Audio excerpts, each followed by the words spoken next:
Hi, and welcome back to this Friday edition, free-for-all Friday edition of Focal Point on AFR Talk. Chatting here with Finn from Memphis, Tennessee. Brian Fisher is my name. Focal Point is the program, AFR Talk, the network. Talking with Finn about marriage.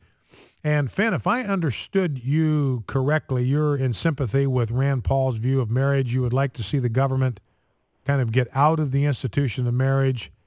It would not affect you if the government didn't sanction or solemnify marriages. That wouldn't affect you because you're determined as a Christian man to get married and to stay married to your wife. Is that kind of what I heard? Absolutely correct. Yeah, I value marriage because God tells me to value marriage. So therefore, I don't really care what the government says about it. So yes. So if the government didn't sanction marriages, you would just have a ceremony in a church. Is that right? Exactly. I would have a Christian marriage from an ordained Christian minister, and to me that is what signifies my marriage, and that's why I would do everything I could to make it work, not get a divorce, whatnot. Now, what happens? I don't think you would do it, Finn, but what about other Christians who would share your values and they get married in a church, but then they do get a divorce? How do you propose that child custody and division of assets be settled? Who's going to make that call? Well, now there I would get with you. I do think that we would need to have legal rules around there. I think where I want the government out of marriage is the perks. I feel like the homosexual community, the kind of anti-Christian movements in general, would have a hard time attacking marriage if there weren't any tax breaks and so forth to go along with it. But you're exactly right. We would need the legal system to determine child custody. Well, and so now you've got the government. You got the government right in the middle of your domestic situation. Unfortunately, I've got them back in there a little more than I would like, but I would sure want a system to make sure we could treat the children as well as we could in a divorce. One other question I've got along this line is you're talking about kind of tax breaks for married couples, and here's my reasoning on this, Finn, and I want to see what your reaction to this is. Sure. The government, by providing certain tax breaks for married couples, it's not spending any of its money. There's no intrusion of the government into the family. It's just when the family sits down once a year to do its taxes, they get certain tax breaks or benefits because they are married, bringing children into the world and raising those children to maturity. And government has a vested interest in sanctioning, endorsing, approving the optimal nurturing environments for children, because the children are the citizens of tomorrow. They're the workers of tomorrow. They are the taxpayers of tomorrow. They are the leaders of tomorrow. They're the citizens of tomorrow. And so every government that is doing its job is going to want to encourage whatever it is that's going to have the best chance of turning children into productive, independent, self-reliant adults. Now, we know from all of the research that's been done, and I'm sure you would agree with this, we know that the optimal nurturing environment for a child is in a home where they're raised by a mom and a dad who are married to each other. That's the model it sounds like you are going to pursue. Absolutely. But so the question is, it doesn't involve any intrusion into the family for the government to provide some tax breaks for that. It simply is a way of encouraging what the state knows is best for kids. Now, that would be my argument for it. And it's an excellent argument. In all things being equal, I would certainly want tax breaks. One, I think it's too high anyway, but I would like to promote marriage in a more stable family.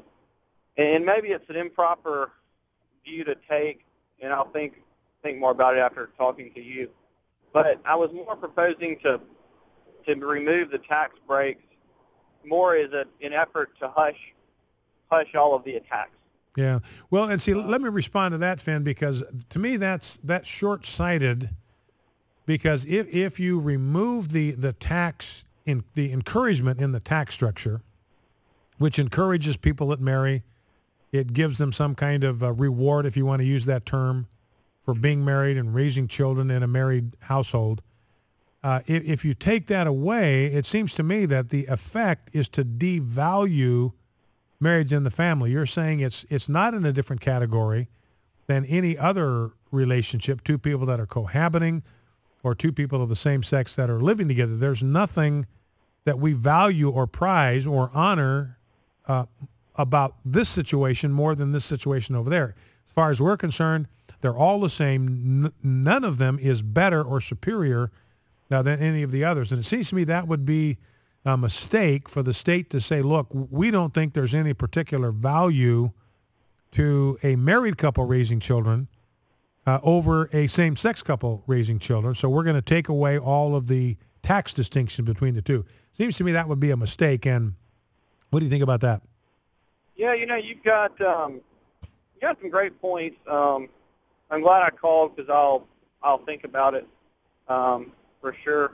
Kind of going on, I would like to hear your counter too. Kind of in the same process of when you said the libertarian movement might be a move to immorality. My counter would be it wouldn't necessarily be a move to immorality. It would just put the morality responsibility on the church and have the government out of our life. What's your thought there?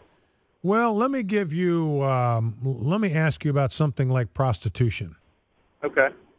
On a libertarian point of view, prostitution would be A-OK. These are consenting adults.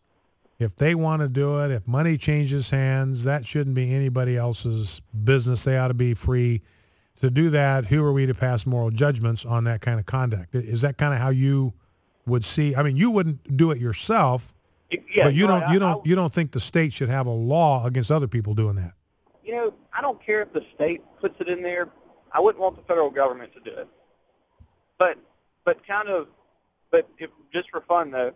Yeah, okay, well, so I wouldn't care if the state would do it because I would say, okay, the government's not going to stop me, but as a Christian, that's why I'm not going to visit a prostitute. That would be my mentality. But let me ask you this, though, because the law is designed to provide guardrails to protect society. It's there for our protection. If it's a good law, it actually protects people from harm and danger.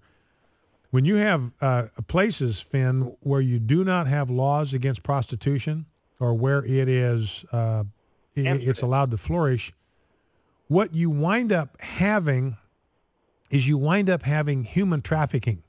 You wind up having young women, often in their teens, that are kidnapped and are basically enslaved and then sold into and used for sex slavery. That's inevitably where it goes. And see, this is where, I understand that you're not going to do it because you've got moral standards. You wouldn't do that to your wife. You don't want to do that to your own body. But that seems to me to be short-sighted because you may not be thinking about the young women or even the young children that are coerced into human trafficking because there's no restriction on prostitution. You've got a huge problem with sexually transmitted diseases. So you got guys going to prostitutes. They're going to pick up a sexually transmitted disease. They may bring it home to their wife. She may get pregnant. She may transmit that sexually transmitted disease to her child.